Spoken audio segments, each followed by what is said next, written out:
Good morning, everyone. My name is Joan.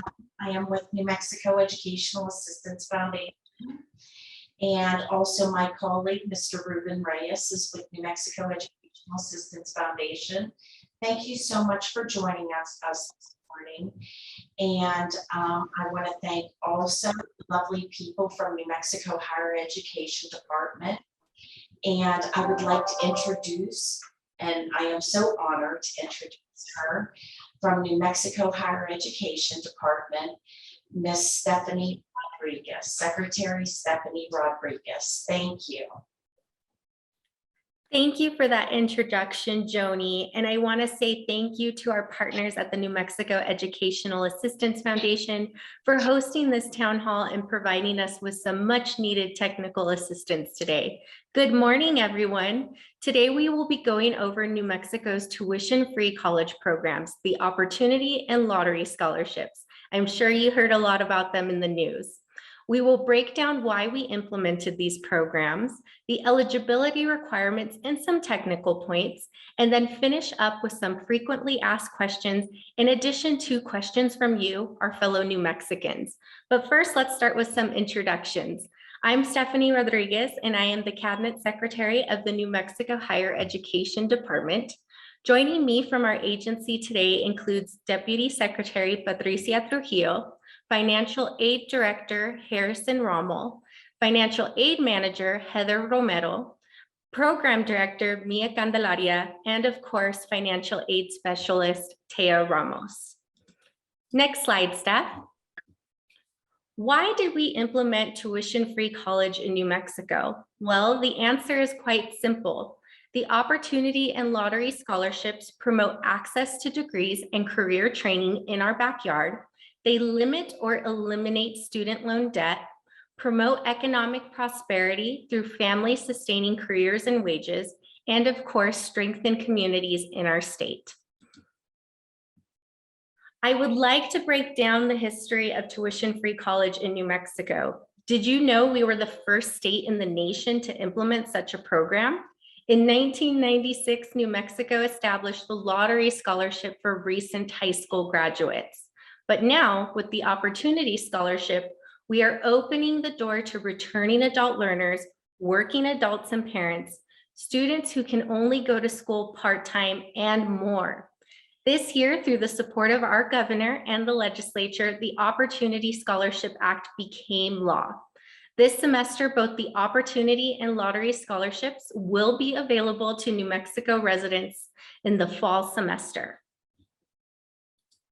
Next slide, Steph. So what do you need to know and what will we be talking about today? Eligibility and some criteria for both scholarship programs. But let me give you a quick overview of the Opportunity Scholarship. It covers tuition and required fees for part-time and full-time returning adult students toward a high demand certificate, an associate degree, and a bachelor's degree at one of our 29 public colleges in New Mexico. Additionally, remember, part-time means a minimum of 6 credit hours. Full-time in New Mexico with the Opportunity Scholarship means 12 or more. It can also be used to cover tuition and fees during a lottery student's first semester, also known as a qualifying semester, if a bridge or institutional scholarship does not cover the cost. It can now be used to cover tuition in the summer, which is something that wasn't offered before. So if you are a lottery student, the Opportunity Scholarship can cover a summer course for you.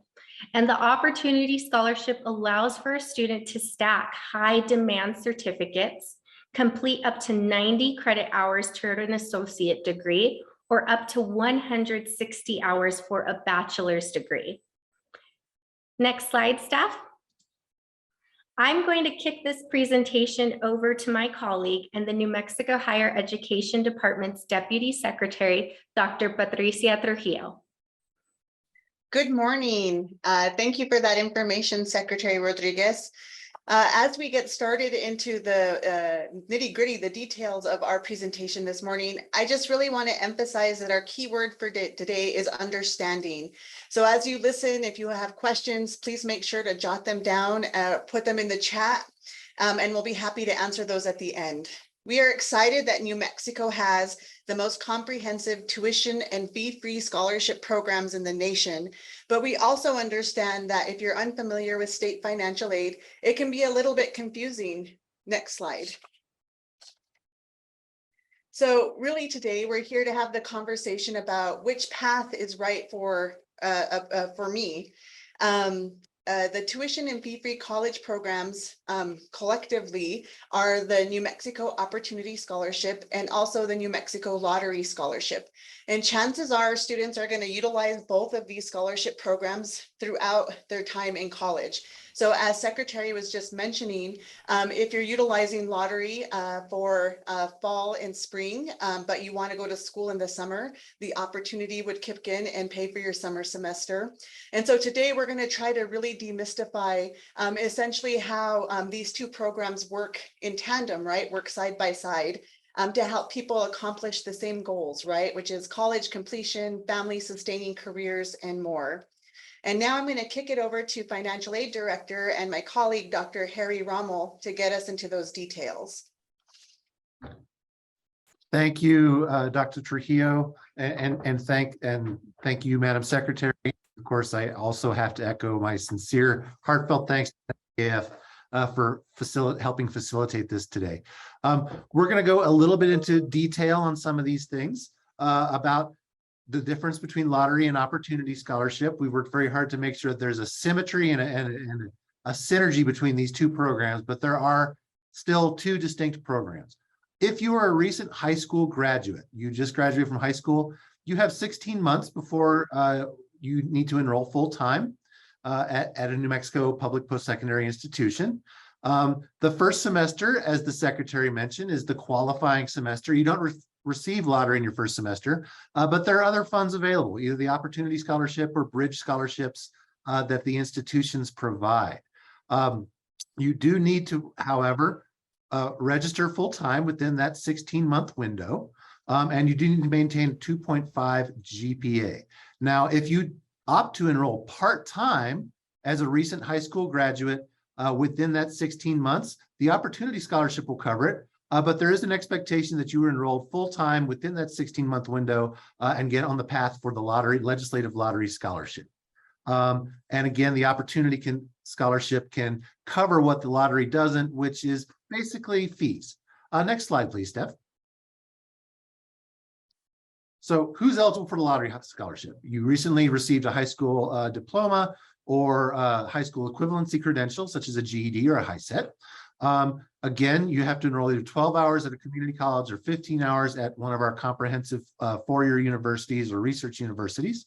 That would be UNM, New Mexico State University, New Mexico Tech, Western New Mexico University, Eastern New Mexico University, Northern New Mexico College, and New Mexico Highlands. Those are our 4 years where you have to be at 15. Any other two-year colleges, including the branch community colleges of those campuses I mentioned, you need to enroll for 12 hours. You need to establish a 2.5 GPA. One thing we've heard a lot is that, what about my high school GPA? How will that affect me? Good news, your high school GPA is not counted. You have to start in that first semester and earn a 2.5 GPA. But whatever your GPA was in high school does not matter, does not count. It's what you establish once you've enrolled full-time for the lottery scholarship. Next slide, please. So how does this look in terms of how aid stacks? The lottery and opportunity scholarships are designed to work together, as I mentioned earlier. What we do is we apply any other state aid first. There are other state aid programs, such as what's called the Student Incentive Grant. There's some teacher programs, some other educational scholarships that are available. We always stack those first. So that helps to offset the tuition.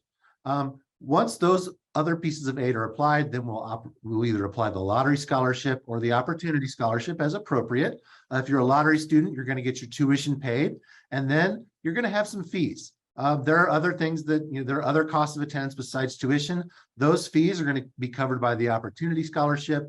And our financial aid programs basically stop at tuition and fees.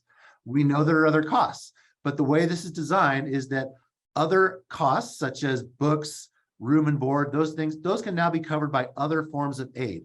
Those other forms of aid are things like the Pell Grant. Student loans, though we are trying to make sure that, you know, your student loan debt is kept to an absolute minimum, those things can now cover your other costs of attendance, cover your books. Thank you. Go ahead, next slide. Thank you. Now, for those who aren't eligible for the lottery scholarship, we still have ways for the Opportunity Scholarship to cover your costs. If it's been more than 16 months since you enrolled, if you're a returning adult, you went to college, you know, a few years ago, but life happened, and now you want to come back and retrain, that's where the Opportunity Scholarship is going to benefit you. This is for, you know, basically a returning adult student. The lottery scholarship, that straight out of high school path, didn't exactly work for you, but we still want to give you support. So what is it going to cover? It's going to cover your tuition and fees for either credentials certificates, excuse me, workforce appropriate certificates. You want to get a welding certificate, you want to get a nursing certificate, or actually a CNA, or get on a path like that. That's going to be covered. We do have some certificates that are not covered, but if it's a high demand workforce credential within the state, and there are a lot of those, that's going to be covered. Healthcare, skilled trades, those types of things. If you want to get an associate degree or a bachelor's degree, there are pathways for that as well. There is a credit hour limitation, and it does include the credit hours that you've already earned in college before. But it's up to 160 hours for a bachelor's degree. The typical bachelor's degree takes 120 hours. So there's some wiggle room there. Next slide, please. So you do need to be a resident for tuition purposes, a New Mexico resident or graduate from New Mexico high school. For those returning adults that aren't on the lottery pathway, we have a part-time requirement. We realize that when you're working full-time, you're just trying to, you know, get your degree, taking night and weekend classes, you can't go full-time. So we're going to, you know, so the credit hours is 6 at a minimum. There is still a 2.5 GPA requirement. That's a cumulative GPA. And again, there is a 160 cumulative credit hour cap. There's also a 90 cumulative credit hour cap for an associate degree. However, remember that workforce certificates do not have that credit hour requirement. So if you're just retraining to get a workforce credential, again, such as a welding certificate or that type of thing, those will still be covered. Next slide, please. And Dr. Rommel, if I can, I understand that this may be a fast presentation, but I want to remind folks that we will be recording this. We will make it available online in case you're joining us late, and we will also share the PowerPoint presentation with everyone as well. But with that, Dr. Rommel, I'll kick it back over to you to talk about these high demand certificate and trade programs. Thank you, Madam Secretary. Yes, and I do tend to move kind of quickly through my slides, but that's just so we can have more time for questions at the end. So back to the high demand certificate and trade programs. I'm not going to speak on every single one of these, but I do want to point out that there are, it's a pretty broad list.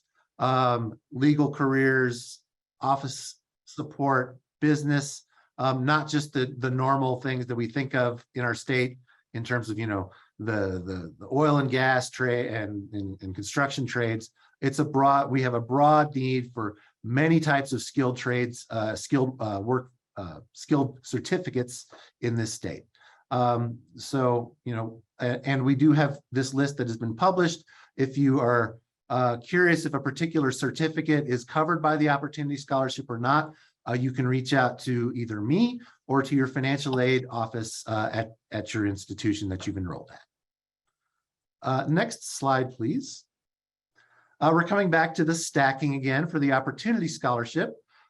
Again, we do apply other forms of state aid first. Those would be things like the Student Incentive Grant, our Teacher Prep Affordability Scholarship, our Grow Your Own Teachers Scholarship. We have some loan for service programs for health professions such as nursing. Those would be applied first. However, once those have been applied, if there's a remaining balance on your tuition and allowable fees, that will be covered by the Opportunity Scholarship. And again, that opens the door for other aid, institutional aid, Pell Grants, those types of things to help with that final cost of attendance. It's not just tuition and fees, it's room and board, it's books. It's, you know, it's food on the table. We realize that, and that's why we've structured this scholarship program the way we have. I do want to speak a little bit about the fees. We realize that there, with 29 different institutions, we have 29 different fee structures. We have tried to be equitable in how we allow fees to be assessed. A fee that is charged to every single student as a condition of enrollment, that's called a mandatory fee. Those are paid. Course-specific fees, there are classes that cost more to deliver than others, and we realize that, and institutions have to charge for that. So we do allow for course-specific fees. The basic rate is $50 per credit hour for those course-specific fees. But we realize also that we have a huge need for healthcare professions in this state. And those courses are, in general, much more expensive to deliver. So we've raised that course fee rate for health professions such as nursing or physical therapy, those types of programs, to $125 per credit hour. So, in terms of full-time load, that's somewhere between $600 and $1,500 of additional fee aid the Opportunity Scholarship can pay on top of the tuition. It will not cover every single fee, but it will cover the majority of those fees that are assessed at your institution. Next slide, please. And I believe at this point, I need to kick it back over to Deputy Secretary Trujillo, and she's going to take us from here. Thank you. Yes, thank you, Harry. That was great information. And so on this slide, I'm a former professor, and we know that students always want to ace their tests or ace their paper. Well, we really want everybody to ace their opportunity for tuition and fee-free college. So we've created this little mnemonic device that hopefully people will remember. When we talk about how we apply, there's not a traditional, scholarship application for the lottery or the opportunity. Rather, what you do is you follow this ACE. You apply to a participating college or university, then you complete your free application for federal student financial aid, student aid, or your FAFSA, and then you enroll in the required number of credit hours for your scholarship program. And your lottery and opportunity will be applied, and you will find this out when you receive your financial aid award letter. I want to make sure if you see on the complete that there is an asterisk there. The majority of students should complete their FAFSA. And I'm happy to announce the good news that New Mexico has the 4th highest FAFSA completion rate in the nation right now. And so we're really excited about that. So we know that that students who are applying are doing a good job. But there's an asterisk there because even though it's most students who will go this path, we also know that there is a smaller percentage of students who, for many reasons, may not be able to complete federal financial aid. So they can ask their financial aid advisors at their individual institutions for what is called a paper FAFSA. And this, of course, is for students like Daca students or other students who choose not to fill out the federal financial aid for any reason. But we just want to make sure and let people know that the majority of folks can probably fill out the FAFSA, and that for those who cannot, there is the state paper FAFSA that they can ask for. So if you ever have any questions about that, please feel free to call our financial aid hotline, and our colleagues will be happy to help answer those questions. So just remember as you move forward that you want to ace your opportunity. And now I will pass it back to Secretary Rodriguez, who's going to share a great tool with us, the Reach Higher New Mexico website. Thank you, Deputy Secretary Trujillo. So I'm going to walk you through an informational resource. So if you, a family member, or a friend is interested in the opportunity and lottery scholarships, you can learn more through reachhighernm.com. Again, that's reachhighernm.com. So what's really great about this website is you can look at an overview and eligibility, which is the presentation we've provided for you today. You can see how it works.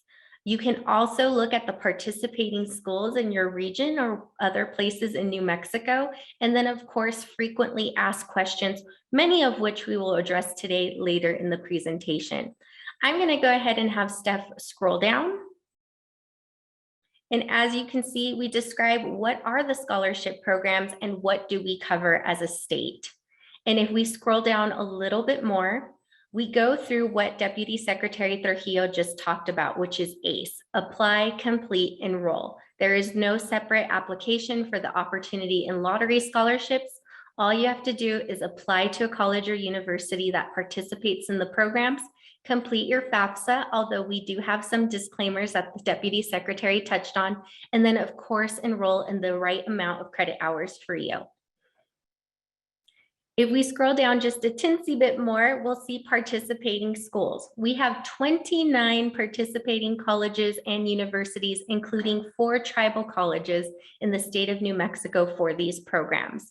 And if you scroll down a little bit further, Steph, we really want to encourage you. If you have questions, you're not seeing the aid applied to your account, or you're not understanding why, please go to this website, and the phone number, the email, and the website for every single college and university is available so that you can go ahead and get that one-on-one support from your college and university to determine, are you a lottery student? Are you an opportunity scholarship student? Are you not receiving the opportunity? Why? Well, sometimes it might be too many credit hours in total that you have, or maybe it's just the university hasn't applied it at this point in time. We do know that one university is diligently going through accounts right now to determine eligibility. So just pick up the phone, call one of these numbers, and ask those questions. In the event that you're unable to get that help, support, and assistance, I will be showing you a 1-800 number to our financial aid hotline at the end of this conversation, so you can write it down and also contact us. Now, what's really neat about this tool, many of you joining us may already be enrolled in college, but let's say you have a family member or a friend who is interested. You can actually find a program in your own backyard and then determine what type of program you want to do by selecting the county. So Steph, I'm going to have you scroll down to Dona Ana. My family is in Las Cruces, so I'm being a little bit biased, everyone. I apologize. And then we're going to also pick a program type. I'm interested in a certificate in welding, perhaps. So let's go ahead and hit certificates. Now you can see on your screen that in Dona Ana County, where you would like to go to school, Dona Ana Community College, which is a branch campus of New Mexico State University, has a program there that you can look into that. Now, if you scroll down, there are some frequently asked questions in which we will address many of those today. If we have not addressed that, I encourage you to check this section after this presentation to also get some of those questions answered and to see if there's other ways we can help you. So with that, Steph, I think we're going to go back to the presentation and walk through some frequently asked questions.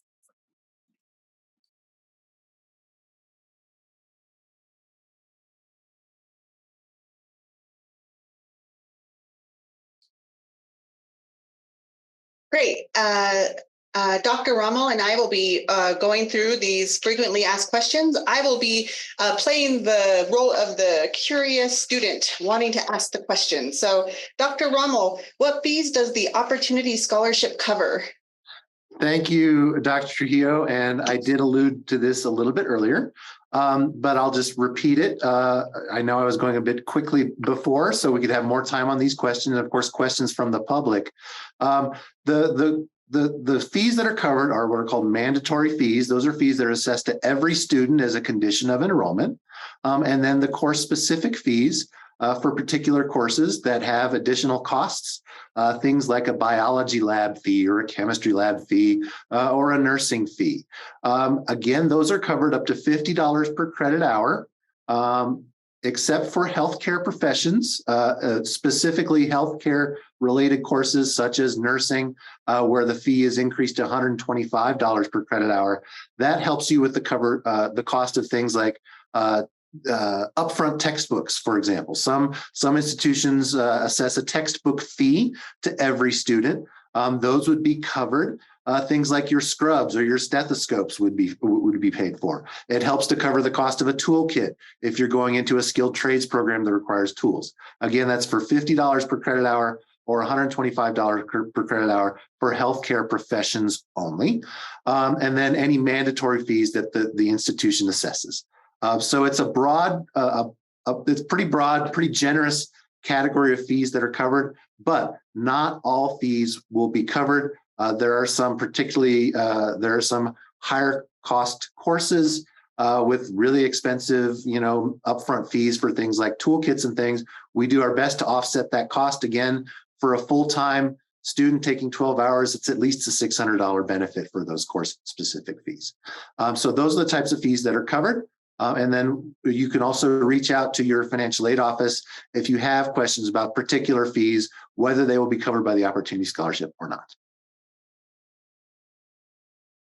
Great. The next question that I have is, do I need to be a U.S. citizen to receive the New Mexico Opportunity or Lottery scholarships?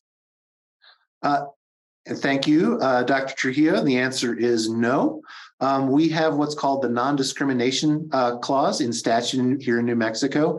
If you graduated from a New Mexico high school, or received your high school equivalency credential, if you graduated from a New Mexico high school, then you qualify as a New Mexico resident for tuition purposes. And if you have, we also have published a residency brochure, which is available on our website if you have other questions about whether you're a resident for tuition purposes, but you do not necessarily have to be a U.S. citizen to receive that tuition benefit. Thanks.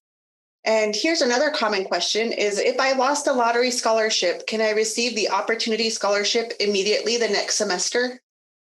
So this is one I'm going to respond to. So in order to ensure there are adequate funds for the Opportunity Scholarship, there is a 2-year waiting period to qualify for the program if you lose the lottery scholarship. However, it's really important to note that at any time, if you are experiencing a hardship while you're in college, you can appeal to your college or university to keep your lottery scholarship. Simply ask your financial aid office for more information. And if you go to that website, reachhighernm.com, we have that phone number and email ready for you to ask those questions. Thanks, Dr. Trujillo. Of course. The next question here is, what if my GPA drops below a 2.5? Can I still qualify for the Opportunity Scholarship? Thank you, Patricia. And the answer is yes, perhaps. We have what are called clauses for exceptional mitigating circumstances within law and in administrative code. What you need to do if your GPA drops below 2.5 is that you need to contact your financial aid office and or your advisor or both, and try to establish why you document why your GPA fell below 2.5. The institution can grant you a probationary semester where you can get that GPA back up. We realize that life happens. Sometimes you have a bad class. I know I did. And so that 2.5 is what's called a cumulative GPA. And that word cumulative is very important because it does take into account that the GPA you had in the past, but it also allows the institutions to give you a probationary semester to work with you to get that GPA back up to 2.5. If you do exhaust any probationary measures, then that 2-year period that the secretary mentioned in the last slide would kick in. But we do work with the students. We understand that life happens and we have to work on those circumstances. And if you work with your institution, we can usually get you a probationary semester to get you back on track. Great. Yeah. And especially after the last 2 years we've had, I think we all got a new way of understanding mitigating circumstances. So glad that we have that clause in there. The next question is if I am not a New Mexico resident, but I receive a tuition waiver, can I qualify for the Opportunity Scholarship? So this is a real simple answer, and all recipients of the Opportunity Scholarship must be established New Mexico residents. We're using New Mexico dollars to fund this program so that New Mexicans can prosper. If you have questions about residency, though, Dr. Rommel did talk about our residency brochure. That's something you can take a look at, or you can call your college and university and figure out how you can establish residency in the state of New Mexico to qualify. Thanks for that, Secretary. Another question that we often get is, I already have credits from a college or university. Can I still receive the Opportunity Scholarship? And the answer is yes, up to a limit.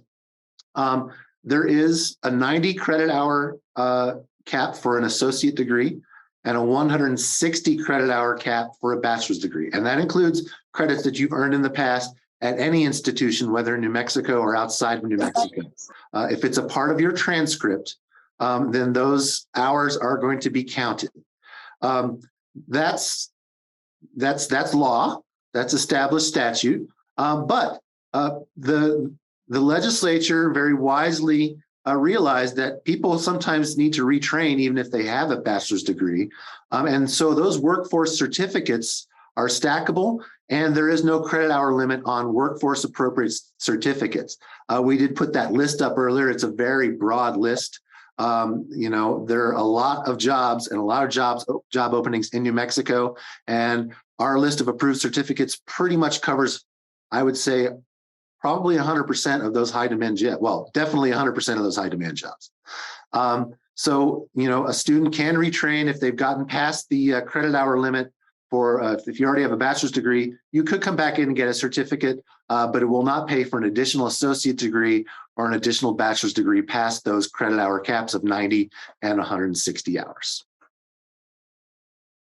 Great, thanks, Dr. Rommel. And as we come towards the end of our FAQ section, I just want to remind folks, if you have questions, you can start putting them in the chat and we'll be prepared to answer those.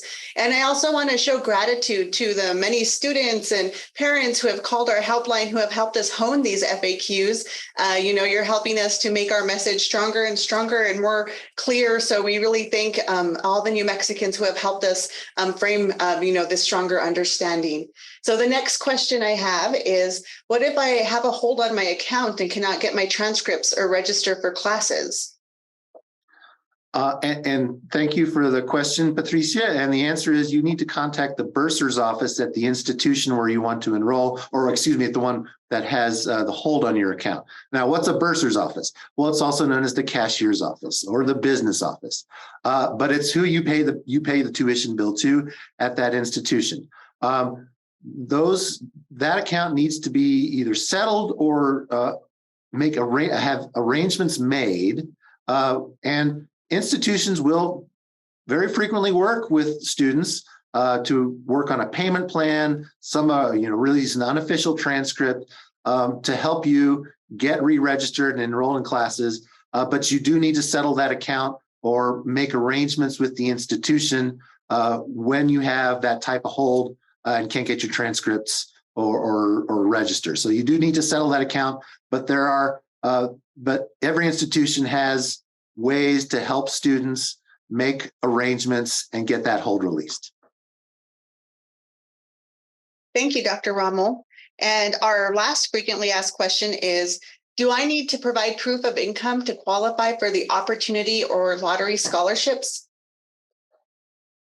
Thanks, Dr. Trujillo. The lottery scholarship is not income-based, and because of the opportunity scholarship and the fact that it was funded to provide tuition and fees to New Mexico residents this year, it is not income-based either.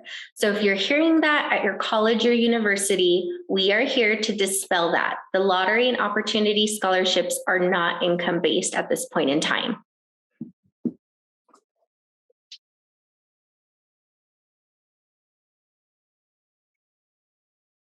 So now, if you have any questions, please make sure to type your questions into the chat box.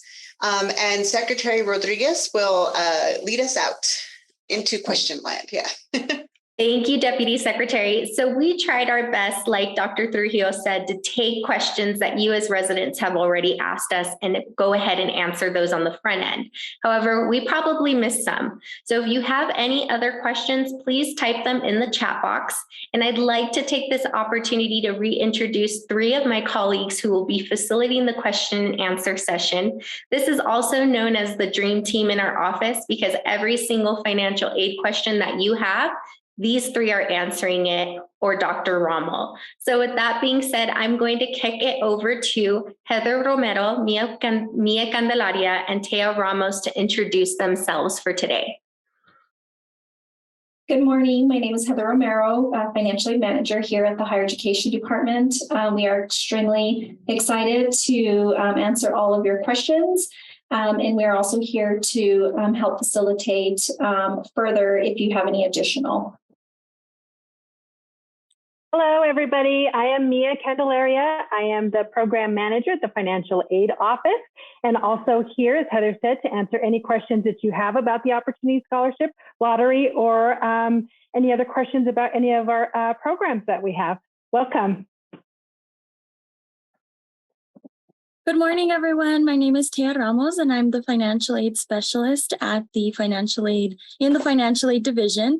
So usually when you contact the financial aid division through the 1-800 line, it's usually myself or Mia or Heather that you speak with. So I'm really happy to be here today to answer any questions that anyone has.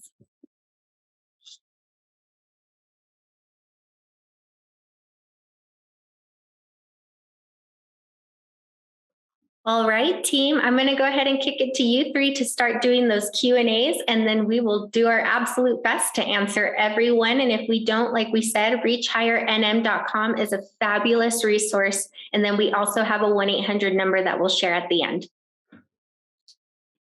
Thank you, Secretary. We have a question from Michael Ray. If a student adult learner wanted to return to college, could they know they will receive the New Mexico opportunity before paying application, orientation, or other associated fees upfront? Go ahead, Dr. Rommel. I see you unmuted yourself before me. Sure. Yes, that student can find out whether they're going to qualify for the scholarship either by reaching out to our office or the financial aid office at the institution they're interested in enrolling at. You do, of course, there is an application fee, and that application fee is not covered by the Opportunity Scholarship. It's just the fees that kick in once you've enrolled. But yes, you can check with us to make sure that you have are qualified. The general qualifications for a returning adult are fairly simple. If you're below that 90 or 160 credit hour cap, your prior GPA was 2.5 or more, and you're going to enroll in 6 hours, you're definitely going to qualify. Now, if you don't have that 2.5 GPA, there are opportunities for a fresh start. And that institution can work with you, but you're going to have to make sure that that's going to be, that you can work on a plan with them. But yes, there are some broad eligibility criteria that if you meet 2.5, 6 hours, you're in.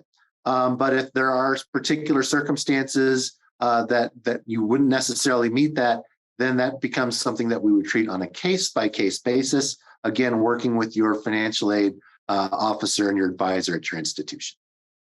Thank you, Dr. Rommel. And it's really important prior to filling out that application, if you do have those questions, go to the Reach Higher NM website and call the financial aid office directly to start talking through that. They're really great resources to help you through that process, and they're ready to help. Okay, we have another question from David Steen. Can you comment on how long the state legislature has committed funds for the lottery and opportunity scholarship? Is the scholarship funded guaranteed for foreseeable future? Thank you so much for that question. And that's why we need New Mexicans to tell our legislature that these programs are incredibly important for opportunity.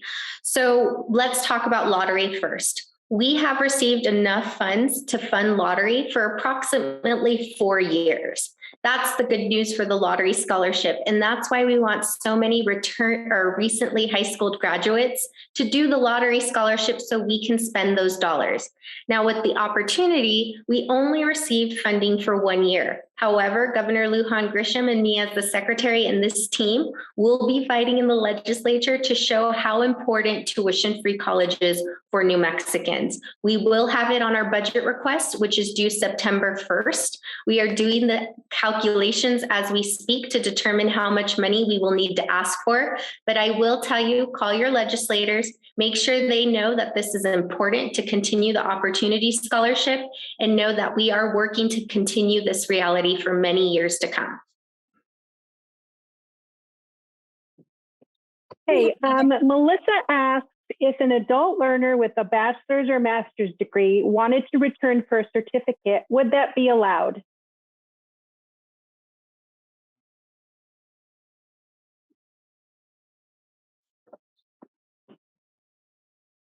Go ahead, Dr. Rommel.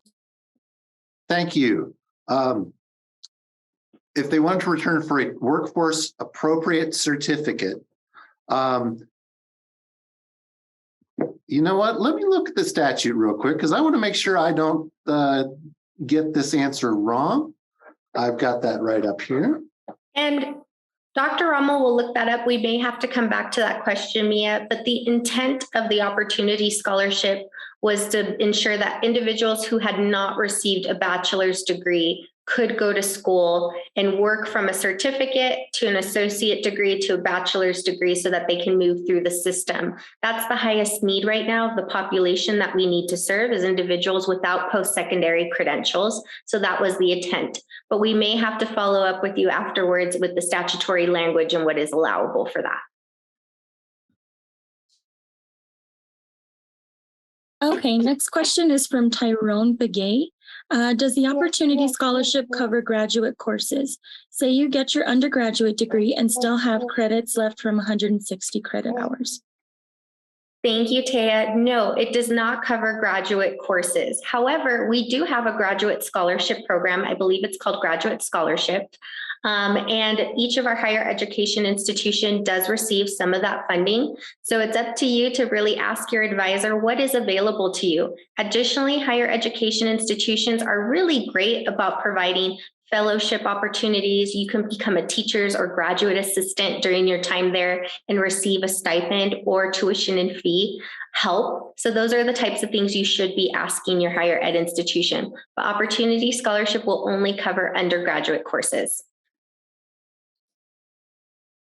And Madam Secretary, if I may, I wanted to go back. I always want to reread the statute every time to make sure I don't give the wrong answer. And the conditions for eligibility within Senate Bill 140, which is the Opportunity Scholarship Act, says that a scholarship may be awarded to an eligible student who has not earned a baccalaureate degree, bachelor's degree at the time the scholarship is awarded. So if you already have a bachelor's degree, the Opportunity Scholarship is not available. Thank you, Dr. Rommel.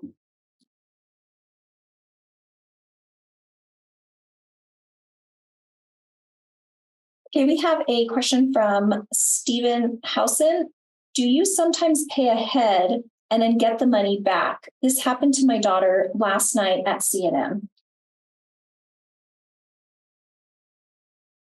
Some individuals may have already paid tuition and fees, and your higher education institution should reimburse you if you are eligible for one of the two programs. So if you're starting to see those reimbursements, take that. And then also if you pulled out student loans to cover that, please go ahead and feel free to go ahead and decline or return those dollars if we did indeed cover the tuition and fees because you're eligible.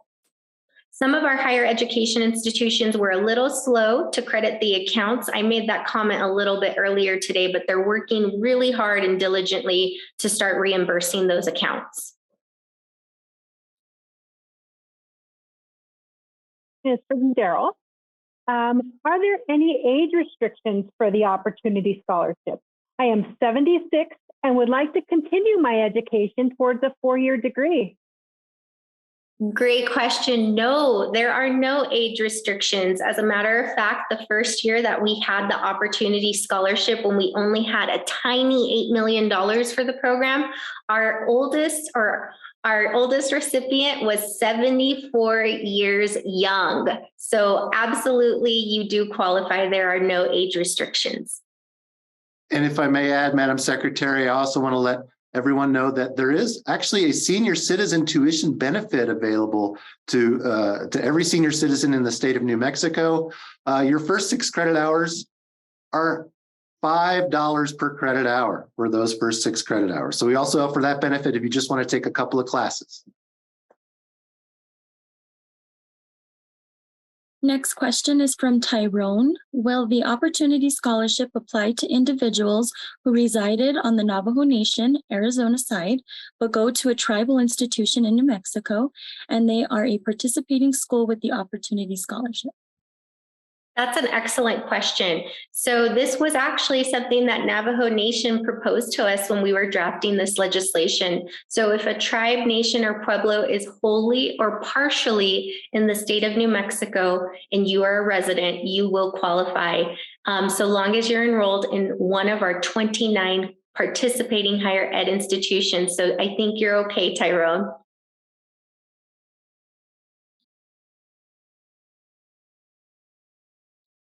So we have a question from, of course, it's an iPhone. My daughter is part-time right now, and I will be full-time in the nursing program next year. So does she apply for the New Mexico Opportunity Scholarship? So I'm going to kick it to Dr. Rommel, but it depends if she's a recent high school graduate or not. We talked about that in the presentation, but Dr. Rommel, I'm going to let you take this one.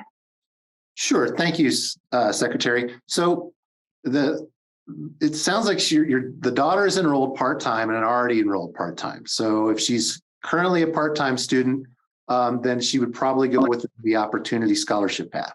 If she was a recent high school graduate, and by definition, you enrolled within 16 months of completing high school, then we would expect that student to go on a lottery scholarship track. If that student was in fact defined as a recent high school graduate, but enrolled part-time, if it's in the first 16 months, that part-time is fine. After that 16 months, there's an expectation to enroll either 12 or 15 credit hours. And so not knowing additional details about that student's enrollment status, that's how I'd have to answer the question. I hate to give these it depends types of answers, but if she was already part-time, is in part-time for several semesters, then she would be on an Opportunity Scholarship pathway. And then a word that I heard in the question is, would she apply to the Opportunity Scholarship? Remember, you have to apply to the higher ed institution and then enroll, and then the scholarships are applied to the account. So there's no additional application process. And I have to say, good for you for going back to school full time. My dad and I actually did our master's degrees programs at the same time back in the day too. So it's really great when you see parents and children going to school together and being able to support one another. I'm going to share our 1-800 number at the end of this Q&A. So if you could follow up with our team and provide a little bit more information and context, we can better answer that question for you and your daughter. Question is from Crystal. If a student has 154 earned hours and is registered for 12 hours, would the Opportunity Scholarship cover the entire 12 hours? Or is it only going to cover 6? Dr. Rommel, that's a you question, and that might be a conversation we would have to have with the higher ed institution. Yes, thank you, Secretary. Because the 160 earned hours is within the law and the rules that were promulgated, the answer would be that the Opportunity Scholarship would cover those 6 hours. And those remaining 6 over 160 would have to be covered by other means. But those other means don't necessarily mean a tuition bill to the student. There are other forms of aid, both at the institutional and the state level, that might be able to be applied to cover those 6 hours. Next question. Oh, sorry, Heather. Next question is from Claudia. If a high school junior or senior wants to begin taking classes of a professional certificate, could they apply for this support so when they finish high school, they can have the certificate done? So this is what we call the dual credit program in the state of New Mexico. Many of our high schools participate in the dual credit program with a college or university right in their area and district.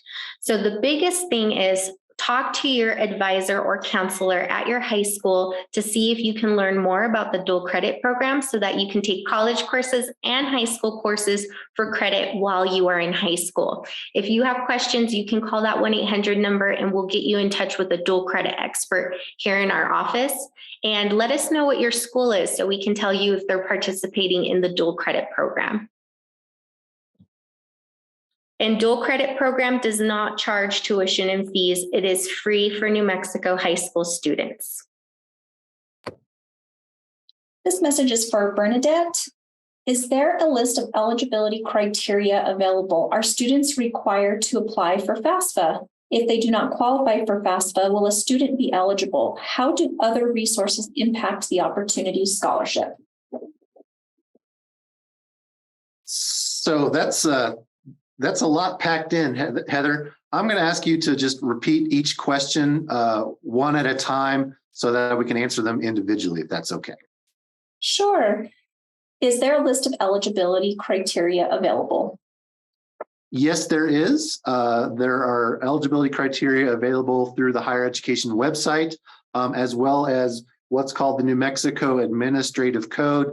That's probably a little more deep in the weeds than most of our constituents here today want to look.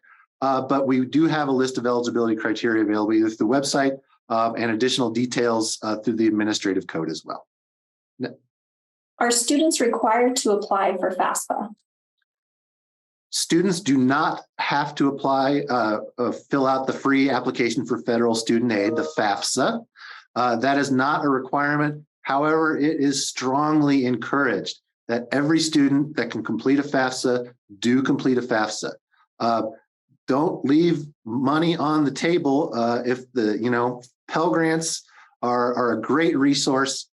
You don't have to take student loans if they're offered to you, but you won't get those loans if you don't apply for the FAFSA. So we strongly encourage FAFSA completion in this state, but it's not a requirement for the scholarship. And then if I can, I know Dr. Trujillo touched a little bit on this, but if you are a Daca or Dreamer student, we also encourage you to ask for the paper FAFSA, which is a document that is only held at your higher education institution. It is not shared with any government entity. You might be able to qualify for some institutional aid on top of opportunity or lottery scholarships. So we always encourage you to fill out that form to see what other aid can help you through college. And if a student does not qualify for FAFSA, will a student still be eligible? And how does that affect other resources impacting the Opportunity Scholarship? So I believe the secretary just kind of alluded to that. If you cannot submit a FAFSA to the U.S. Department of Education, you can put that paper FAFSA on file. How does it impact your other aid? Well, you certainly won't be able to receive federal aid in the form of Pell Grants, the Supplemental Education Opportunity Grant, or student loans, direct student loans. However, that does not affect your qualification for state aid, including but not limited to the lottery scholarship, the Opportunity Scholarship, the Student Incentive Grant, and our other programs. So again, we strongly encourage that FAFSA completion, but if you can't submit one to the U.S. Department of Education, you can fill out that paper FAFSA for your institution, and you will still be eligible for state aid. The next question is from Isabel, who asks, does the Opportunity Scholarship cover online classes or just physical classes? Great question. It does cover online classes as long as it's with one of the 29 participating colleges or universities, and you're enrolled in the minimum number of credit hours, depending if you're going part-time or full-time. This message is from Alejandra. Do dual credit classes taken in high school that transfer count towards the credits that scholarships pay? So the question is about those dual credit courses completed in high school. Yes, they do count as part of the cumulative credit hour cap for an associate or bachelor's degree. They do count. So that is something to bear in mind, and why you should always work with your counselor at your high school on your dual credit classes to make sure that they're going to count towards the degree that you want to get, either through completing an associate while you're in high school, or once you finish high school and you move on to complete that associate or go toward a bachelor's degree. So do be mindful that those credit hours, if they go on your transcript, they do count. Something to also be mindful of is 90 credit hours for an associate degree is generally pretty generous. An associate degree, a traditional one, will typically be 60 credit hours, and a bachelor's degree will be 120 credit hours. So we have those higher limits so that you may not run into that problem. But as Dr. Rommel said, please consult your advisor or your counselor at your school to make sure that you're doing credits that really do count toward a degree program. Next question from Teddy Decker.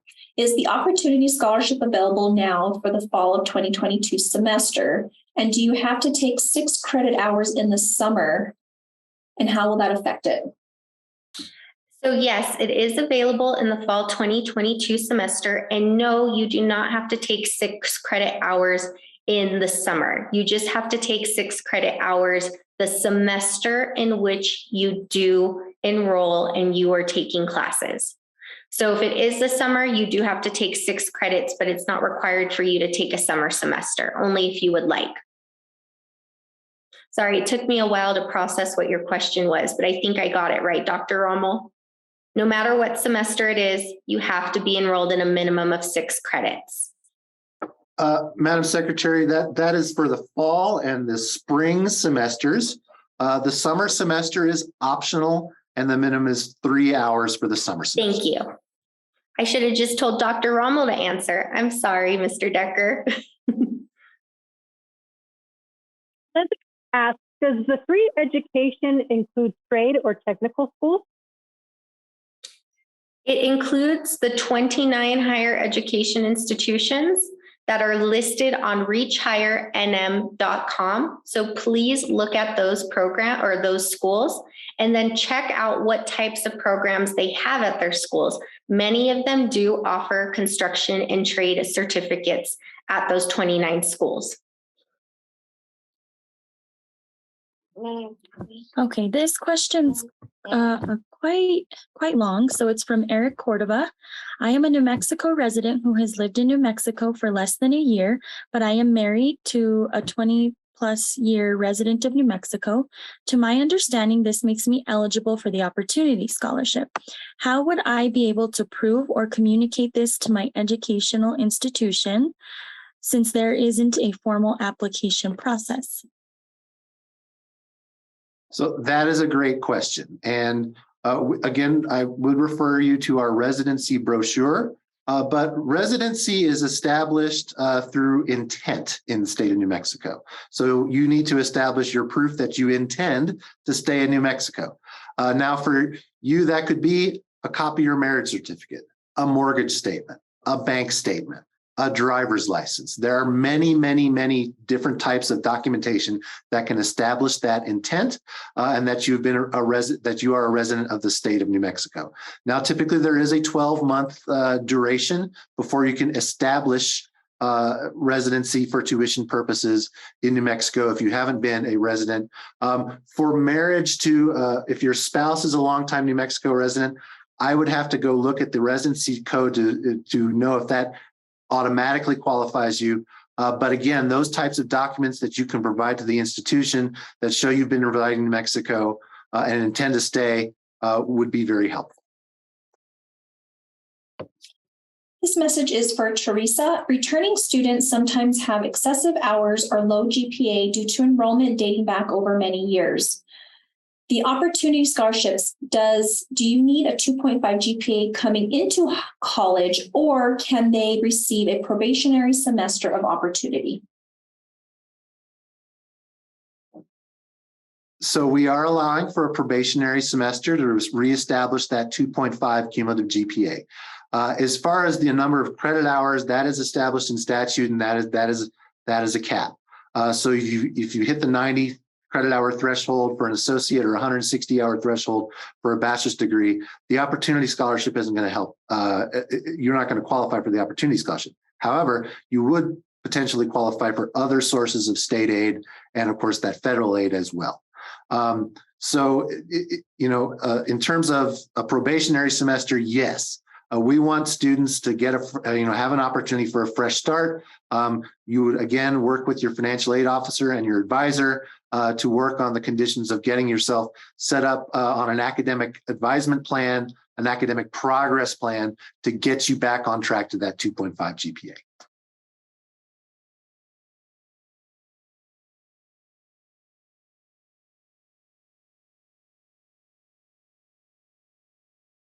I have a question from Bev. I didn't finish and have been out of school a while. Can I qualify? Bev, most likely, yes. Again, we have some pretty broad criteria, that 2.5 cumulative GPA, again, with the potential for a fresh start. Just because you've been out of school does not disqualify you. You can come back after 10, 20, 50 years for, some of our, some of our earlier constituents discussing their age. You can come back at any time. And if I may add to that, Dr. Rommel, we have thousands of New Mexicans who fall into a category called some college, no degree. And so we would really like to encourage that group of folks to utilize these opportunities to come back and earn their degrees in higher ed. This message is from Hannah. I still have a balance of $3,000 on my account for UNM. I am enrolled in 17 credit hours and looked at the terms and qualifications. When will the scholarship go into my account? That is going to be a question that would need to be answered by the bursar's office at the university. However, as the secretary mentioned, we are going to put up a 1-800 line and an email address later, and we can follow up on an individual basis on your account. I can't look that information up, but we are always here to help work with students and their institution to get those answers. Next question is from S. Juarez. If a student attends school out of state and then transfers back to school in New Mexico the next semester, are they eligible to receive the Opportunity Scholarship? That question would probably hinge upon the residency. If that student forfeited their New Mexico residency when they left the state, they would have to reestablish residency, and that is there is a 12-month duration before they would qualify for the Opportunity Scholarship in that case. Without knowing the details of how many semesters, if the student got a new driver's license in that state, those types of things. We'd have to look at that on a case-by-case basis. Again, residency is established by intent, and typically to reestablish residency in the state of New Mexico requires 12 months. Okay, I have a message from Jose. I took 100 credits already. The last semester was bad for me and my grades dropped. Can I exclude the classes I failed from? The 160 credit hours max? So the answer to that is no, though the credit hour cap includes all attempted credit hours. That being said, you can work with your financial aid office, again, on an academic plan, so that while those credit hours still, you've got 60 to go. And so we could, we would work with the institution, and the institution will work with you on getting an academic progress plan to get you that 2.5 and keep you qualified moving forward up to the 160-hour cap. We have a question from Leah. Is proof of intent to stay in New Mexico required for Native students who have non-New Mexico residency but are eligible for the New Mexico opportunity as members of the tribe, wholly or partially in New Mexico? That is a great question. And the answer is no.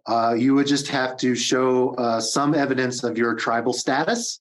That can be a letter from your tribe, a tribal issued ID, something along those lines. But if you are a member of a tribe that is in New Mexico or contiguous with New Mexico, such as the Navajo Nation, that establishes your residency for tuition purposes. You don't need to establish intent to stay in New Mexico. RNC asked the question, if an adult has a criminal background, will they still qualify for enrolling in classes and receive the Opportunity Scholarship?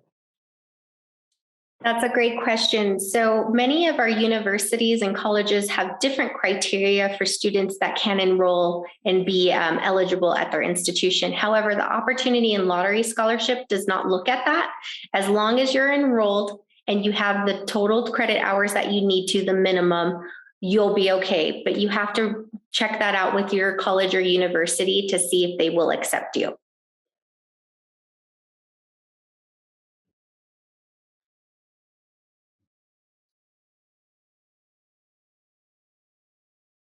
I don't have any more questions. I don't know if Heather or Mia do. They could go next. Go ahead, Heather.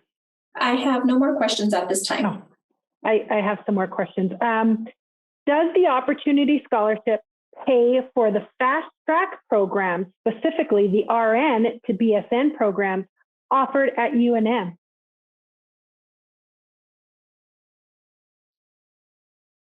So the Opportunity Scholarship is going to pay for regular base rate tuition and fees.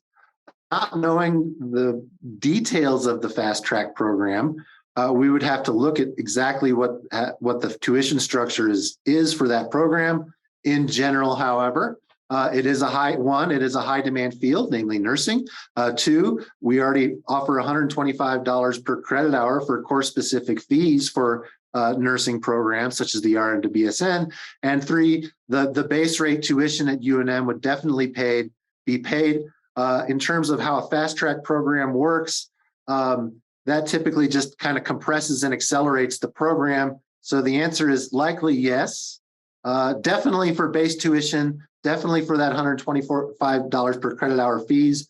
But I don't know I unfortunately don't know exactly how that particular fast track program works, and if you would have a balance on top of what the Opportunity Scholarship would definitely pay. But an RN to BSN program is covered under those criteria. Remember to call your higher education institution, the financial aid office, and they can walk you through a lot of that since we can't see your file directly. I have a question from Dr. Amy Anderson. What if a student tests below college ready level and the school determines that they need remedial classes? Are those classes covered by the Opportunity Scholarship? And do those credits count towards the credit hour limits? So I will take that, Dr. Anderson. Yes, if they are credit bearing, if those remedial courses are credit bearing and registered on the transcript as such, then they would be covered by the Opportunity Scholarship. And Taya, would you mind repeating the second part of the question? Make sure I got it right.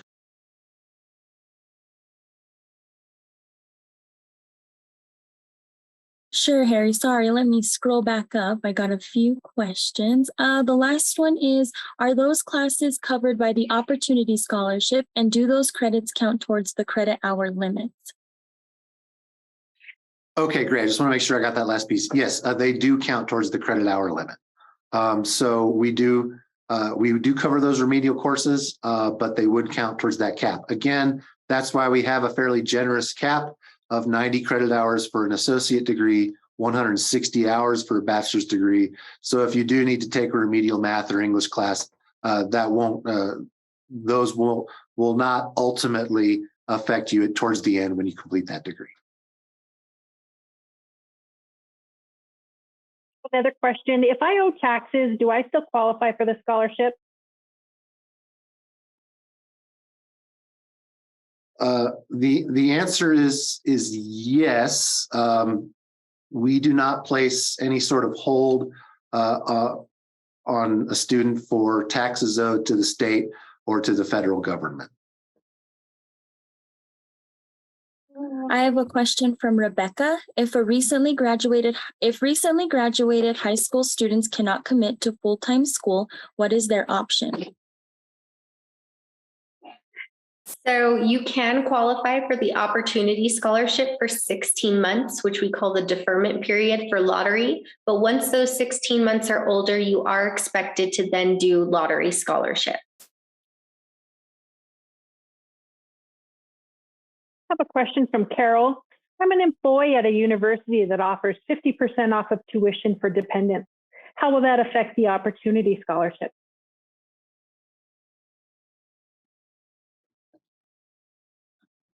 That is a great question. That tuition benefit, typically, institutional aid would be applied after the Opportunity Scholarship. But in this case, that tuition benefit would probably be applied first because it can only be used for tuition and not other types of costs. So that benefit for your dependents because you work at a university would be applied. But then if it's that 50% would be applied at the institution, and then Opportunity could cover that other balance. So how would that affect the Opportunity Scholarship? Well, it would be very transparent to the student because they're not going to get a tuition bill. Ultimately, it saves the state a little bit of money because that benefit is being applied by the institution. Carrie, and there's a second part to that question as well. If a student is awarded the Crimson Scholarship, will the student receive the full amount after the Opportunity Scholarship or before the Opportunity Scholarship? And I have to apologize for not knowing what the Crimson Scholarship is. That sounds like something at New Mexico State University, but I don't know the exact details of that particular aid. Having 29 different institutions with 29 times 5 or 6 different types of institutional scholarships, I don't know the exact details of that one. That'd be something I'd have to take offline. But when we put our contact information up, then you can send that question directly to me. We have a question. Is an international student have a chance to get the lottery or waived tuition? So the Opportunity and Lottery Scholarship are for New Mexico residents. So international students would not qualify. Once again, you have to be an established New Mexico resident. However, many institutions may provide aid for international students, so you should always call your financial aid office to see what you qualify for. I have a message from Audrey. Will the Opportunity Scholarship cover the costs for programs that have all-inclusive tuition, or will it only cover a portion? For example, one program we have has a bit of a higher tuition, but it covers their textbooks and other student resources.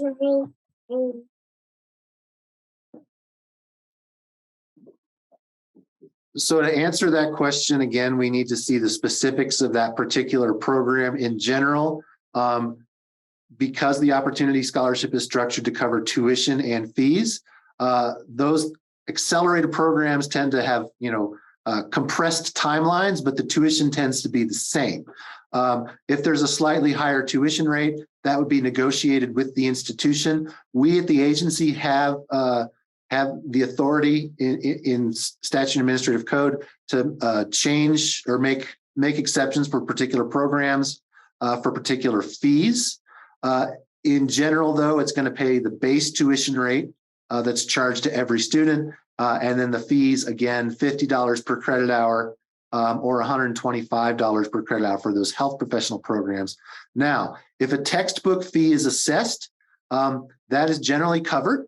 And one advantage of the way it's structured is that if the textbooks are assessed up front, as long as they are covered by the prorated cost over the duration of the program, the Opportunity Scholarship will cover that textbook fee up front. What does that mean?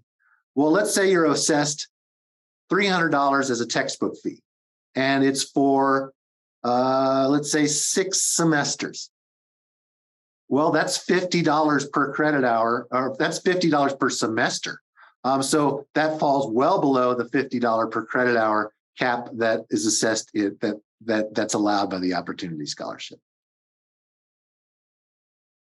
I have a question from Ava. I'm enrolled in an associate's program currently, and I'm reaching 90 credit hours spread over 15 years and changing majors.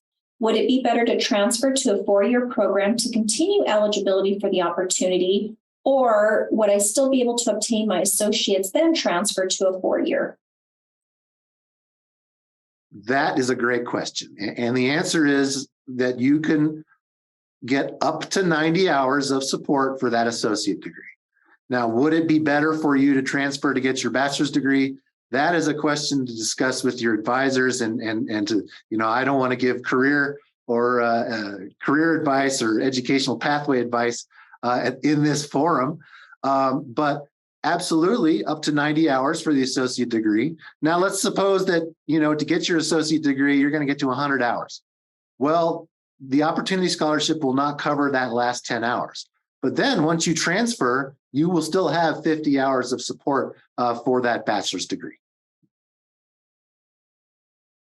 Question from a student who lost lottery, hasn't been attending school, would like to go back to school and enroll. They would like to know, are they eligible to receive lottery again, or are they eligible for Opportunity Scholarship? And if so, how long would they have to wait to be awarded either one of those scholarships? So the answer is no, you are not eligible for the lottery scholarship anymore. And I think I know the answer to the second part, but I'm going to let Dr. Rommel state it just in case I mess it up. Sure. Thank you, Secretary. So if you lost your lottery scholarship in the past, after 2 years, and that 2 years starts with the final semester when you disenrolled or lost your lottery scholarships, excuse me, not disenrolled, lost your lottery scholarship, you would qualify now as what we call a returning adult, and you could qualify for the Opportunity Scholarship. You would not re-qualify for the Legislative Lottery Scholarship, but you would be supported as a returning adult under Opportunity after that 2 years. I have a message from Maximilian. I'm 22, trying to make a decision between going out of state and staying in New Mexico, but I owe money to UNM and can't take advantage of Opportunity. What do you think is the advantage of staying home? Well, if I'm going to give you the political answer, we need New Mexicans to stay in New Mexico and build our workforce. And that's why the Opportunity and lottery scholarships are available to establish New Mexico residents. What I really encourage you to do is contact the bursar's office, the business office, or the cashier's office to really figure out what that hold is and, some of the options that can be presented to you. Many times a bursar's office will allow you to make small payments so that you could pay that off, and then you could qualify for some of our scholarship programs. But the best thing is to always reach out to the institution. We do have a constituent services team here at the agency that can also help walk you through that and send inquiries on your behalf, and we can provide some of those responses to you directly.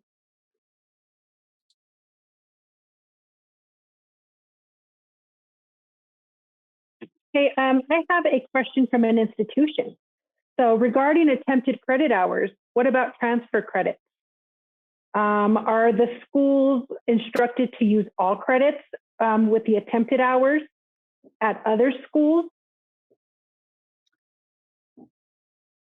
So I didn't know we had registrars on this call today, but I'm glad we do. The answer is that any transfer credits that are accepted should be counted towards the 90 or 160 hour credit limit. Now, we understand that not all credits are always accepted. So from an out-of-state student, for example, now an out-of-state student wouldn't be a resident necessarily, but if the institution accepts those credits for transfer, then they should be counted towards the 90 or 160 hour credit limit.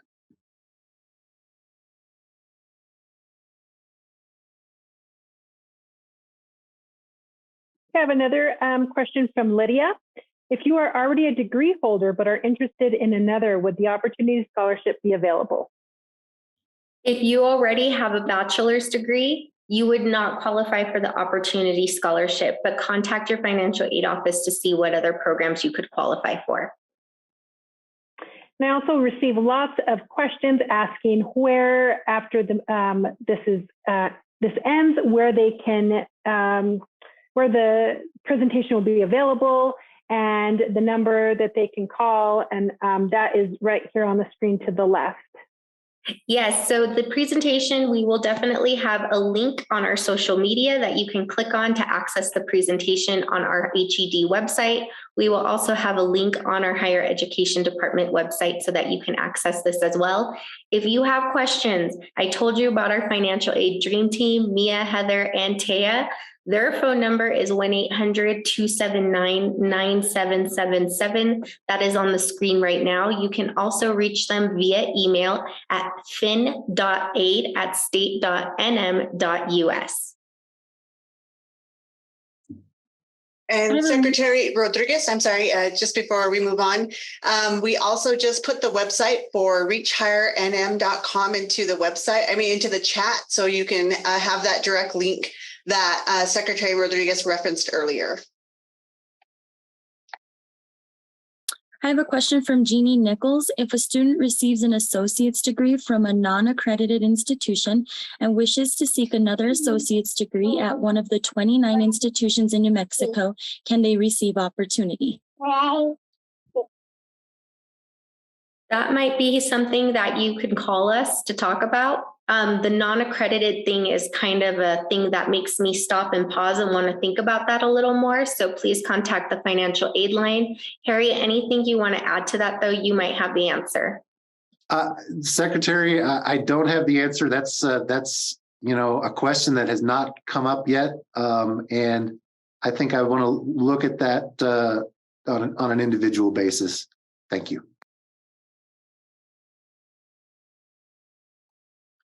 We have a question. How long will the New Mexico Opportunity Scholarship last? Are there plans to include graduate students in the New Mexico Opportunity Program? That's a great question. So we have the Opportunity Scholarship ready to go for the fall, spring, and summer semester going into 2023. However, in the legislature, we do need to request funding to continue the program. So I encourage you to contact your legislators. Graduate students will not be enveloped into the Opportunity Scholarship. We have a separate scholarship for graduate students called the Graduate Scholarship that we would look to increase funding for.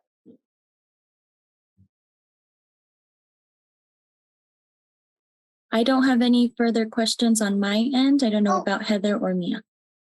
I don't as well either. I have one question. If Go a ahead, Mia. If a tribal student is receiving a tuition waiver from an MOU, will they still receive the Opportunity Scholarship to cover any fees?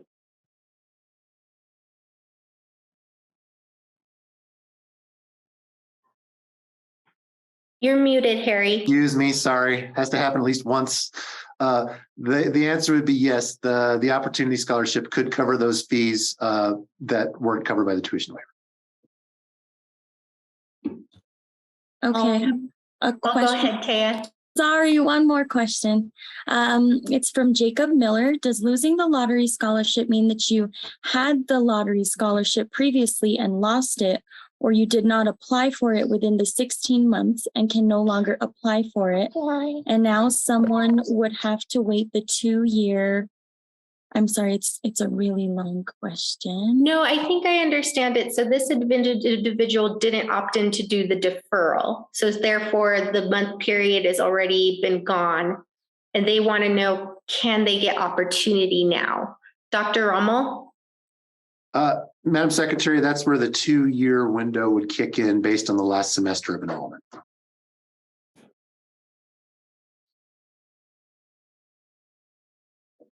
So to elaborate, if the student had enrolled, didn't qualify, didn't receive the lottery scholarship, but say enrolled part-time, then the 2-year window would start with that last semester of enrollment before they could requalify if they were originally defined as a recent graduate student, recent high school graduate.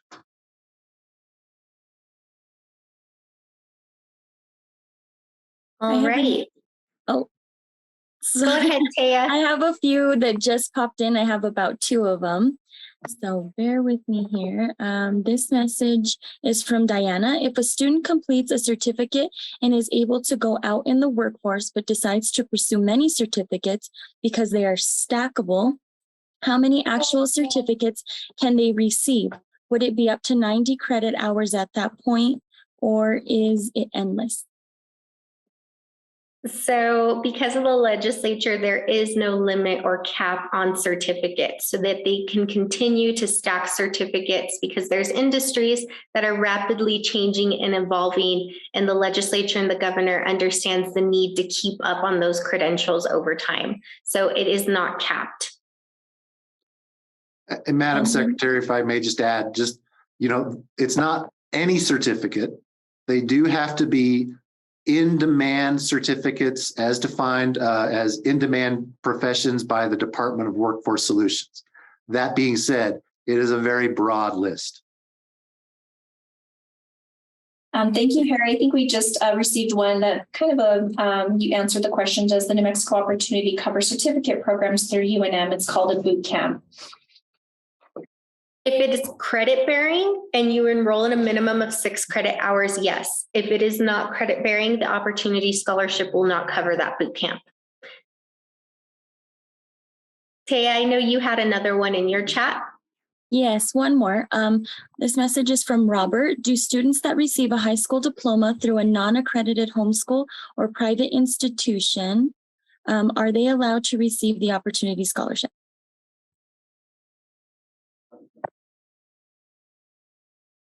Go ahead, Dr. Rommel. Thank you, Secretary. So in New Mexico, by law, a homeschool is defined by the parent registering with the PED, Public Education Department, as homeschooling their child. So that means that any student can take any sort of homeschool program, be it online or non-accredited. However, they're not considered a homeschool student unless they've been registered as a homeschool student with the Public Education Department. Now, in that case, there was a law change a couple of years ago but in the past, those homeschool students would have to get a GED or a high school equivalency credential before they could receive the lottery. However, now that homeschool student just has to have completed their homeschool program again, and then pursuant to the law, having had registered with the Public Education Department as a homeschool student, is now exited the homeschool status, and they can receive the lottery or opportunity scholarships. A question from Claudia. I'm a Daca student at Dona Community College. Do I qualify for the Opportunity Scholarship? Yes, I personally was sitting in an advisement session a couple of weeks ago with somebody in the same situation as you. And yes, they could qualify for the Opportunity Scholarship. However, the same thing I told the student in the session that I sat with, fill out the paper Fafsa as well, because there's some institutional aid that you can qualify for that your branch campus will provide to you as well. And if you're a recent high school graduate, you'll qualify for lottery instead of opportunity. Do students that have a felony or are in a correctional institution, jail or prison, allowed to receive the Opportunity Scholarship? As long as you are accepted by a qualifying partnering institution, and there's 29, you can receive the Opportunity Scholarship.